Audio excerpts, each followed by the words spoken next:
Allora, rieccoci insieme. Professore, volevo dare la parola relativamente a questo aspetto che ha sollevato, che hanno sollevato qui in studio. È un'osservazione fuori onda che però fa capire tutto. Allora, da un lato l'architetto Cazzaro diceva ci sono delle norme, c'è una normativa che ci dà dei parametri e per lo più ci si attiene a questi parametri molto stretti, senza pensare che poi magari si potrebbe anche debordare in qualche modo, ma conviene attenersi, si costruiscono degli ospizi, come si diceva, come commentava prima sempre l'architetto fuori onda, anziché delle strutture di residenzialità. Dall'altro il presidente Barut, il direttore Barut diceva un'altra cosa interessante: per buttar giù e ricostruire poi devi avere anche delle imprese, dei costruttori che siano illuminati, avveduti, che come lei diceva, materiali performanti, impiantistica eccetera, nuove tecniche costruttive siano in grado di metterle in atto, e quindi persone preparate, formate, maestranze di un certo tipo, cioè non stiamo parlando di niente. Ma concordo ovviamente con i colleghi sulle riflessioni che sono state fatte su questo tema, diciamo, delle persone preparate. Noi lavoriamo in questa direzione, cioè la nostra mission di docenti universitari è proprio quello di formare la futura classe dirigente, in particolar modo all'interno del Politecnico di Milano, che sia in grado appunto di saper gestire anche costruzioni e architetture complesse come quelle degli ospedali e come quelle delle residenze sanitarie per anziani. Io dico sempre, queste strutture complesse sono un po' delle città nelle città, sono anche delle sfide per i progettisti, perché all'interno di un ospedale, all'interno di un RSA convivono funzioni e attività che hanno requisiti prestazionali molto diversi tra di loro. Un blocco operatorio è diverso, diciamo, dagli uffici amministrativi, una camera di degenza rispetto a uno spazio terapeutico o a un ambulatorio è molto diverso. Quindi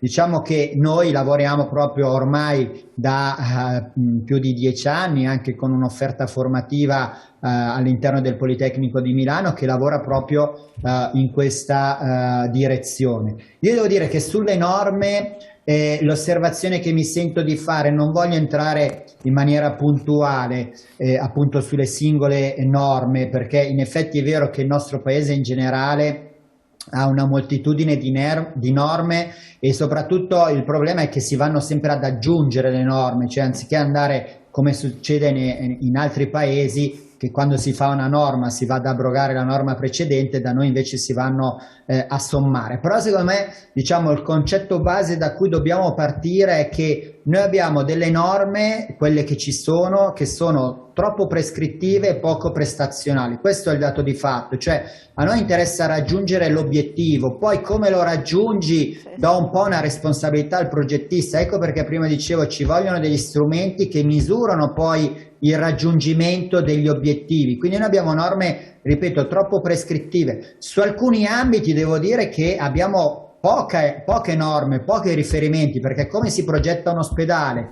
come si progetta un RSA, non esistono se non i requisiti, diciamo, se sono di accreditamento e quelli che sono un po' i riferimenti regionali, però in realtà se io vado a vedere il National Health System inglese, ogni anno per ogni attività un manuale di guidelines, di linee guida da seguire di come devono essere progettati gli ospedali o le RSA, e vengono costantemente aggiornati. Noi oggi ci basiamo un po' sull'esperienza del progettista e se è bravo va a vedere un po' cosa è stato fatto in altri contesti. Questo è sempre stato, diciamo, un po' nelle corde del progettista, andare a vedere le best practice, quindi esperienze positive, e sostanzialmente riportare. Però ripeto, secondo me dobbiamo ragionare appunto nell'ottica che questi edifici devono sapersi adattare appunto nel tempo e quindi devono essere al massimo della flessibilità, perché cambiano le condizioni. Poi fra l'altro, e poi chiudo, noi ragioniamo molto sull'RSA, ma se andiamo a vedere gli altri paesi,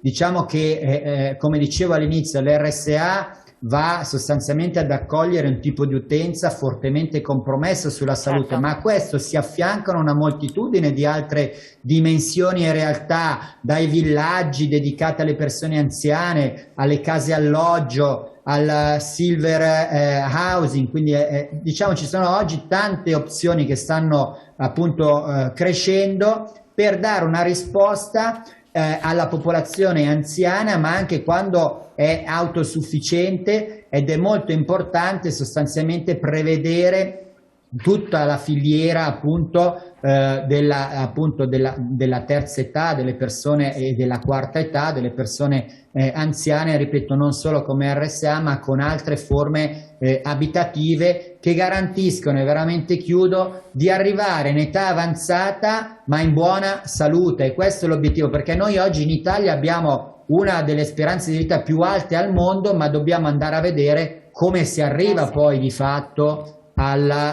diciamo a 90 anni. Quindi non è solo una speranza di vita, ma è anche capire la qualità della vita poi di queste persone. Assolutamente, professore ha aperto diversi squarci. Prima la parola a lei, Presidente Cazzaro, poi dal direttore Baruto con le osservazioni su cosa anche si può proporre. Prego.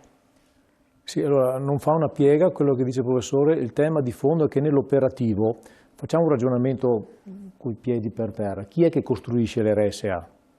Sono soggetti privati, okay? Perché la parte sanitaria è in mano al pubblico, ospedali, il sociale è in mano a privati di vario genere. Fino a ieri erano tutto sommato diciamo degli aspetti di chi chiamiamo operatori di base religiosa, okay? Che nel tempo hanno lasciato perché la cosa si è molto complicata dal punto di vista operativo, la sostenibilità, il come, il cosa, e adesso praticamente chiamiamo il mercato, scusate il termine. Quindi sono imprese di costruzioni private. Sono delle società che fanno questo di loro, ok? E qua, essendo degli operatori che devono dare investimento e ritorno, ci sono degli equilibri, degli standard interrogabili, perché non possiamo andare a fare un'azienda che comunque in 3 anni fa passivo e dopodiché comunque va chiusa, creiamo confusione, d'accordo? Questo è il tema. Noi siamo appoggiati a un sostegno regionale, che è la quota, d'accordo, giornaliera, che è ferma da qualche giorno, cos'è, 10 anni, 15? Anche di più. Ok, e di conseguenza anche questo è un tema. Perché il fatto costi-benefici. Abbiamo degli investimenti che possono essere sostenibili fino a un certo livello, dopodiché il modello crolla. La quota giornaliera è sostenuta parzialmente dalla regione e il rimanente è in carico alle famiglie che però oltre certi livelli ovviamente soprattutto non possono andare, per cui è una quadratura del cerchio che non è semplice. Di conseguenza se io per fare 120 letti faccio 60 camere è una cosa, se ne faccio 80 è un'altra cosa. Okay? Ci sono anche dei costi di base. Ci sono i costi, dopo io, come dice il professore, ho bisogno di soggiorni separati per attività, perché ho l'ospite rumoroso, non lo posso miscelare con quello che fa magari l'animazione, c'è tutto questo, no? Di conseguenza ci sono una quantità, perché la macchina è abbastanza complessa, perché dentro abbiamo abbiamo psicologi, logopedisti, abbiamo un mucchio che ognuno avrebbe bisogno del suo spazio poi, giusto? Certo, perché per poter lavorare con il gruppetto, perché non c'è una egemonia di situazioni di fondo che il 90% ha la carrozzella, poi in mezzo a qua c'è di tutto, c'è quello molto lucido, c'è quello che non c'è di tutto un po' e ciascuno ha bisogno di una sua gestione, scusate un termine non mi piace. Perché ci troviamo qui in Italia, non nelle strutture di cui accennava il professore, che sono dei villaggi, non abbiamo le casette, però Elena, attenzione, uniche. I nostri ospiti sono non autosufficienti di primo, cioè non abbiamo gente con la racchetta da tennis, perché queste cose della pubblicità non funziona così.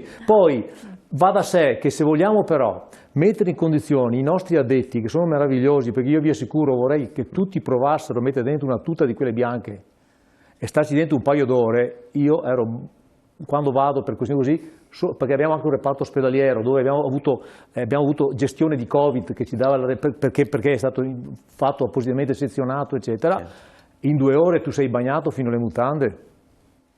Vi sia sicuro che non è una cosa per cui, però sta gente che ci mette l'anima va messa in condizioni di lavorare in una certa maniera, con spazi, con strutture e di contro purtroppo, come dicevamo prima, se la struttura ha 50 anni ragazzi, ma dove volete che andiamo? Dove volete che andiamo? Che devo andare a dare l'ossigeno con le bombole, non neanche gli impianti di gas medicali nelle stanze, mi segui? Poi vado avanti, parliamo di questo discorso tecnico, ma faccio un'altra cosa, altri due secondi soltanto. L'uso della luce naturale, il professore su questo ok, l'occhio dell'anziano è come un diaframma che ha una mobilità rigida, per cui troppa luce e soprattutto il contrasto dà molto fastidio, non ha un benessere suo, per cui devo stare attento a come porto dentro la luce, a che colore uso sui pavimenti, a come la rifletto, a capire se entra il pomeriggio dentro, devo filtrarla in automatico con la domotica, che sono tutti i costi, 1000 lire, è tutta una cosa che serve più intelligenza che euro su questo, mi segui? Però tu dai un ambiente che permette bene o male di dare quel minimo che è la base per poter star bene, per cui non è proprio così. E sì, questi gli aspetti non sono 1000, saranno una decina di aspetti, no, da stare un po' attenti, e che non sono ovviamente dentro quelle norme di cui parlavo prima. Perché tu hai una casa che va bene, deve avere i cambi d'aria, deve avere una certa classe energetica, però poi ci sono aspetti che devono essere misurati soprattutto dalla sensibilità di chi c'è dentro e che permette di dare un luogo. Per questo non è un ospedale, perché l'ospite medio non sta là 3 giorni. Chiaro. Se siamo bravi sta là degli anni. Sì. Per cui è veramente una residenza, questo è il tema. Sì, infatti, direttore. Sì, effettivamente queste strutture non sono da considerare strutture sanitarie, ma socioassistenziali, perché le persone vivono all'interno di queste strutture proprio a lungo, no? Però abbiamo bisogno anche di avere degli aspetti nella progettazione che siano sanitari, proprio per ovviare i problemi che abbiamo vissuto questi ultimi mesi. Io credo che è fondamentale sia di avere una equipe multidisciplinare nella progettazione di queste strutture, perché è vero che l'aspetto sanitario ha una grande importanza, è anche vero che l'aspetto alberghiero ha un'altra grande importanza, perché fondamentalmente queste persone che vivono nelle strutture vivono anche grazie a dei servizi alberghieri, che sia la ristorazione, che sia le pulizie, che sia anche la lavanderia, e quindi questi servizi hanno un'importanza tale che permettono a questi anziani comunque di vivere meglio in qualche modo. Non dimentichiamo che la ristorazione, il pasto è un momento fondamentale, queste persone anche di socializzazione. È rimasto ben poco. Poi dove vanno a pranzo, dove vanno a cena? In una stanza dedicata tipo sala al ristorante, perché queste persone hanno anche lì questa necessità di socializzare con gli altri, di avere dei spazi anche tipo in un bar, tipo ricreare un bar, ricreare una biblioteca, ricreare un salone. Però io, malgrado che effettivamente c'è un discorso economico, ma posso garantire che se io dovessi rifare le mie strutture di 140 posti letto, farei 140 camere singole, perché io su 140 ospiti ho 140 casi diversi. Che non possiamo mescolare gli uni con gli altri, perché a noi ci arrivano ospiti che hanno un sacco di problemi. Oggi siamo le uniche strutture sul territorio che sono in grado di ricevere delle persone che hanno delle problematiche fisiche o anche mentali, e quindi non possiamo mettere delle persone che hanno problemi fisici con problemi mentali, non si possono mescolare, come non si può mescolare un psichiatrico con un Alzheimer. Sono due patologie ben distinte e che vanno seguite distintamente. È anche vero che, come è stato detto, un'importanza fondamentale va anche a chi ci lavora dentro queste strutture, perché oggi non solo è cambiato l'utente, ma ha cambiato anche notevolmente il modo di lavorare, anche con le attrezzature che abbiamo oggi, fortunatamente, per aiutare gli operatori ad alzare gli ospiti, a fare i bagni dentro delle vasche attrezzate in modo molto particolare, con tutta una serie di materiali che sono fondamentali per la salute anche del lavoratore, perché non dimentichiamo che queste persone, la maggior parte sono donne, che fanno un lavoro di ossa, e che devono tutto il giorno alzare gli anziani, portarli a letto, metterli in carrozzine. Se non hanno un aiuto delle attrezzature rischiano veramente per lo schiena, e noi su questo ci lavoriamo, perché è importante anche non dimenticare questo aspetto della salute della gente che ci lavora, perché oggi, se è vero che le persone che entrano nelle strutture sono persone sempre più anziane, anche le persone che lavorano nelle strutture sono sempre più anziane, perché l'età pensionabile va sempre avanti, quindi se noi non stiamo attenti a questo non potremo più lavorare e dare lo stesso tipo di servizio che diamo adesso. Quindi la situazione nelle strutture è molto complessa e deve tenere conto di tanti aspetti diversi che vanno veramente su tutti i fronti. Quindi avere un'equipe multidisciplinare che prenda in conto tutti questi aspetti e ognuno per le sue specialità. Quindi l'architettura, la decorazione, l'impiantistica, ma anche poi il modo di lavorare, le necessità che ci sono per fare un lavoro anche fatto in sicurezza. Infatti assolutamente. Ecco, qui mi sorgono altre questioni che voglio coinvolgere tutti e tre, e in primis poi il professore. Andiamo prima in pubblicità, pochi secondi, poi ritorniamo insieme. Tra poco.